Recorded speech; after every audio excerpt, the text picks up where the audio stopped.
fiction. And it's your boy Icon with a Marvel review for you. And now that I done learned this girl's name, I forgot to mention in the last review, they done killed Renslayer. So like I finally learned her name and now she's dead. But say la vie. Well, apparently all of space and time was presumed dead because that's what happened in the last episode where they failed to save the loom, the temporal loom. It exploded. It killed he who remains, or he who must not be named, whatever we call him, motherfucking Kang. And then, well, again, like it was presumed that everything was dead and buried. But Loki found himself time jumping to different points of the TVA. Like he was at a TVA hall facility and he was jumping like 5 minutes ahead, where like he would jump to a place where he would see himself standing by a window, and then he would disappear, and then he would act, and then when he reappeared, he would walk up to that window, and then when he walked up to that window, he would turn around and see his previous self look at him before he disappeared. So he's the only person who's able to like travel through all this crap. But he manages, but he in his mind, he's just like, like we got to save the TVA. He's like, I got to get my friends back together. And then he just magically starts reappearing in front of everybody. Because come to find out, because if people were online, they were just like, oh, the entire MCU got reset. The shit didn't get reset. So basically, like what got reset was the lives of the people at the TVA. So everybody who worked for the TVA, because the temporal loom was destroyed and the TVA disappeared, everybody basically went back to their original lives before they got plucked from them and got stuck in the TVA by he who must not be remained or whatever. So B13, she was a doctor in her life, wherever her life was. Casey was in prison. He escaped from Alcatraz. Mobius, he worked at a motorboat dealership where he sold motorboats and he had 2 boys. Sylvie was still slinging burgers at McDonald's. Like, I don't know why that happened, but it was weird because, and then Ouroboros, he was a science fiction writer, but he was still also a scientist because he said he had to get his BA, his MBA, whatever the hell. He had to get his doctoral degree in political science, some shit. He got a degree in some shit. But because he got his degree, he needed that to support his writing career. So Loki now, he's conveniently appearing in front of these people because these are the people who he deems he needs in order to save all of time and existence. So if these are the people he needs to save all of time and existence, he was appearing in front of those people and he was trying to like talk to them and he was asking questions. He was like, oh, you don't know who I am. And then Casey was like, I don't know who you are. He went to B13 and he was like, you don't never remember me. And then he had a whole conversation with Mobius. Mobius didn't remember him either. So then when he went to Ouroboros, because Ouroboros does like the science fiction and everything, he actually understood him and knew what he was talking about. He was just like, oh, I believe you. He was just like, the TVA and, like time jumping and time temporal placement and all this crap. But he was basically telling him Ouroboros was just like, what you got to do, you got to figure out how to control your time slipping. And then that's when Loki, he was like, I can't figure out how to control the time slipping. He was like, you can. He said, because you did it before and you're the one that's bouncing around. So he said, you controlling it will be the key to saving all of reality. And then he was just like, oh, but we got to find a way back to the TVA. And then he was like, we can't go back because it was destroyed. But then you were the one that was bouncing between different parts of the TVA. So it exists. It just doesn't exist in a place where you feel like you can find it. And then everybody got confused at that point. But what he told him was, he said that in order for him to get a fixed point on where the actual TVA is, he said, you got to get the band back together. You got to go get all of our friends, bring everybody together. And he said everyone's collective energy together will help him locate the TVA so they can all go back and try to save it.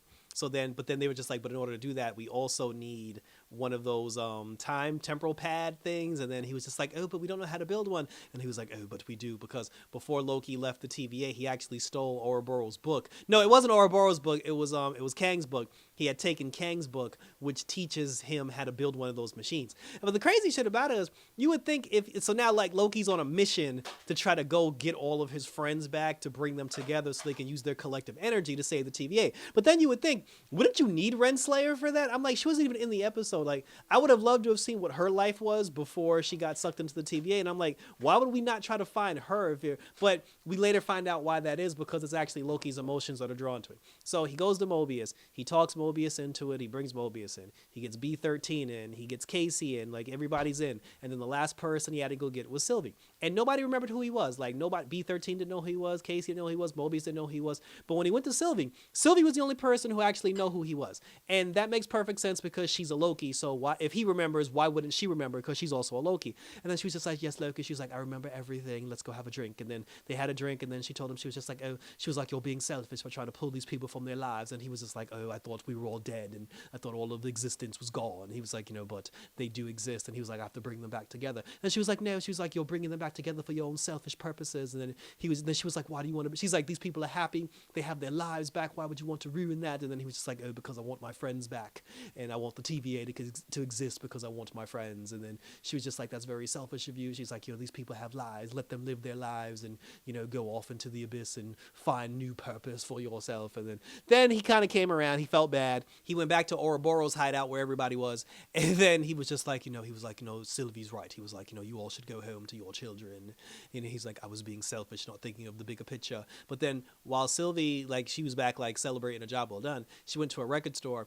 And while she was in a record store, her timeline, for like the 12th time, her timeline ended up unraveling before her eyes, and it disappeared. So she still has her temporal pad. She used her pad to go to where Loki was. And then when she came in, she stopped Loki from telling everybody else to go home. And she was like, no, I was wrong. She was just like, all of existence is crumbling before our very eyes, and we must do something to save it. And while she was doing that, then every single person around them started disintegrating as well. Like Casey disappeared, Mobius disappeared, like everybody disappeared. And then right before Loki disappeared, like, he screamed in agony, and that stopped the unraveling wave, from happening, and it stopped everybody from disappearing. And then he focused more on his energy again, and he actually managed to rewind time to bring them back to the moment where Sylvie walked through the portal and said that, oh, we can save all of reality. So now Loki was just like, shit, I figured it out. He was like, it was me all along. He was the one that caused all those branches to break. He was the one that caused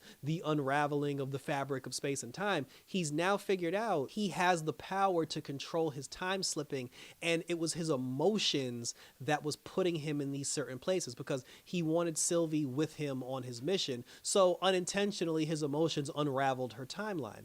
When he was trying to figure out where his friends were and get his friends back, his emotions allowed him to time jump and put him in the position where all these people were, which is why I guess Renslayer wasn't on that list, because he doesn't consider her an ally. So now that he knows that he can control it, he was just like, I have the power. He's like, it's not about when, it's not about why, it's about whom. And he was like, and I have the power to reset it all. So he focused his power again, and he managed to time jump himself to the moment before Kang went outside and he disappeared, because now he knows he was the reason why Kang disappeared when Kang went outside to save the thing. So now he just has to focus on that, and he can hopefully save that whole situation. That's how the episode ended. We got one episode to go until the season finale of Loki season 2, and thank you for tuning in. So now this actually sucks, because we're getting the season finale of Loki and the series finale of Doom Patrol on the same day. So I'll be doing reviews for both of those shows, which will be sad. I said 2 shows already off the table, so we'll see what's coming up next. Because I said we got the Marvels coming up, and then we also got Echo that comes out in January.